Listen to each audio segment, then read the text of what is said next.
Hi guys! Welcome back sa aking YouTube channel. Ayan guys, for today's video ay pag-uusapan natin ang bagong update ni YouTube ngayong May 12, 2025. Pero bago po natin umpisahan ang video na ito, na tutorial na ito, ako nga po pala si Savvy Shy dito sa aking YouTube channel. Sa mga hindi pa po nakakilala sa akin, meron po tayo ditong ina-upload ng tutorial sa YouTube channel kung paano gumawa ng YouTube channel. Lahat po yan, meron yan. Tingnan nyo lamang po sa aking playlist. Siyempre guys, sa mga hindi pa po nakakapag-subscribe sa aking YouTube channel, please subscribe sa Savvy po at paki-like at paki-hit na rin po ang notification bell para po lagi po tayong updated every time na gagawa po tayo ng mga panibagong videos.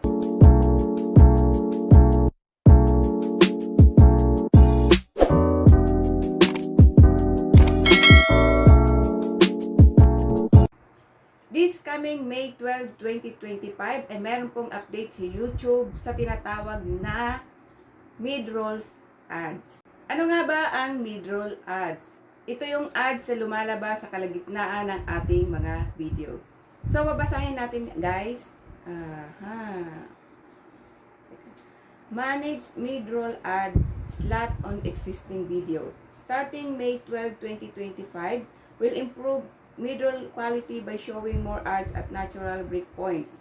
This will be reduce the number of mid-roll ads shown in interactive ad slots such as those in the middle of the sentence. We believe showing fewer interactive ads will result in more views and increase overall revenue opportunity for creators. To prepare for this change, we recommended you turn on automatic ad slot on your existing videos. These slots are designed to be at natural breakpoints and will be work with your existing manual ad slot, creating new opportunities to show mid-roll ads when we stop showing them and interactive points in videos. If you prefer to manage your ad slot manually, you can opt out of automatic ad slot on your existing videos until May 12, 2025. Ano nga ba makaka-apekto ito sa isang monetized channel? At ano nga ba ang potential na pwedeng mangyari sa ating revenue kapag ito ay in-apply na sa atin? Itong update ni YouTube ay nakafocus ito sa mga monetized channel. Lalong-lalo na sa mid-roll ads natin. Di ba guys, kapag nag-upload tayo ng video sa ating YouTube, ay meron tayong sineset up na ads tulad ng maglalagay tayo ng ads sa ating mga videos, pwede sa gitna, unahan, kalagitnaan, o kaya naman sa bandang huli ng ating video. Pwede nyo siyang ilagay automatically, manually, or ikaw yung mag-set up. Ayon sa pag-aaral ni YouTube, maraming umaalis ng viewers sa ating videos kapag ito ay nasa kalagitnaan na. Mga dahilan. Kapag nagsasalita ang content creator at may biglang lumabas na ads sa ating videos na nakakapag-isip ang viewers kung sila nga ba ang magi-stay pa or patuloy nilang papanoorin ang videos natin.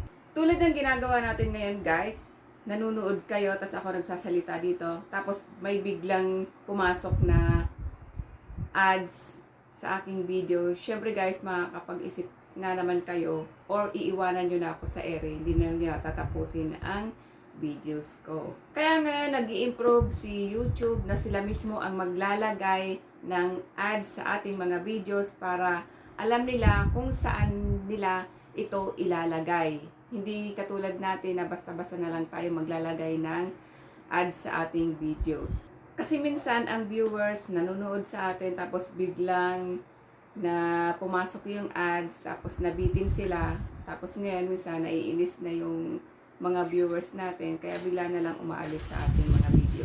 At dahil dito magkakaroon ng improve or impact sa isang monetized channel dahil mismong si YouTube ang maglalagay ng ads sa ating videos. Ito ay nadidetect nila kung saan talaga dapat ilagay yung mga ads. Ang maganda dito guys, magkakaroon tayo ng mataas na revenue dahil si YouTube mismo ang maglalagay ng ads sa ating mga videos. So, ang galing. Magkakaroon tayo ng notification or ini-inform tayo ni YouTube kung maganda nga ba or okay ba sa atin yung nilagay nilang ads sa ating mga videos. Mga positive effects, number 1, revenue increase. Dahil si YouTube ang maglalagay na ng ating ads sa ating mga videos.